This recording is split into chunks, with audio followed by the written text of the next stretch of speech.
లక్షలాది మందికి మన తెలుగు మ్యాట్రిమోనీ ద్వారా వివాహాలు జరిగాయి. తెలుగు వారి number 1 choice Telugu matrimony. Phone tapping కేసులో కీలక సూత్రధారి ప్రభాకర్ రావుకు అమెరికాలో చుక్కెదురైంది. రాజకీయ శరణార్థిగా గుర్తించలేమని తేల్చి చెప్పింది అమెరికా. ఇప్పటికే ప్రభాకర్ రావు పాస్పోర్ట్ను కేంద్ర ప్రభుత్వం రద్దు చేసింది.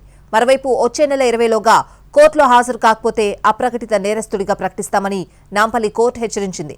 దీంతో ప్రభాకర్ రావు చుట్టూ ఉచ్చు బిగుస్తున్నట్లయింది.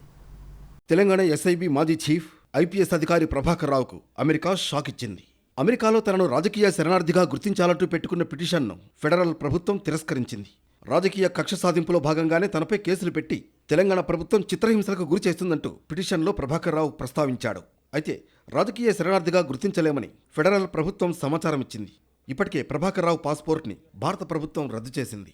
దీంతో స్వదేశానికి తప్పనిసరిగా రావాల్సిన పరిస్థితి ఏర్పడింది. భారత్కు రాకపోతే ప్రభాకర్ రావును డిపోర్ట్ చేసేందుకు చర్యలు చేపట్టాలని హైదరాబాద్ సిటీ పోలీసులు ప్రయత్నాలు ప్రారంభించారు. మరోవైపు జూన్ 20వ తేదీలోగా వ్యక్తిగతంగా వచ్చి కోర్టు ఎదుట హాజరు కాకపోతే అప్రకటిత నేరస్తుడిగా ప్రకటిస్తామని నాంపల్లి కోర్టు స్పష్టం చేసింది. అప్రకటిత నేరస్తుడిగా ప్రకటిస్తే నిందితుడి ఆస్తుల్ని జప్తు చేసే అవకాశం ఉంటుంది.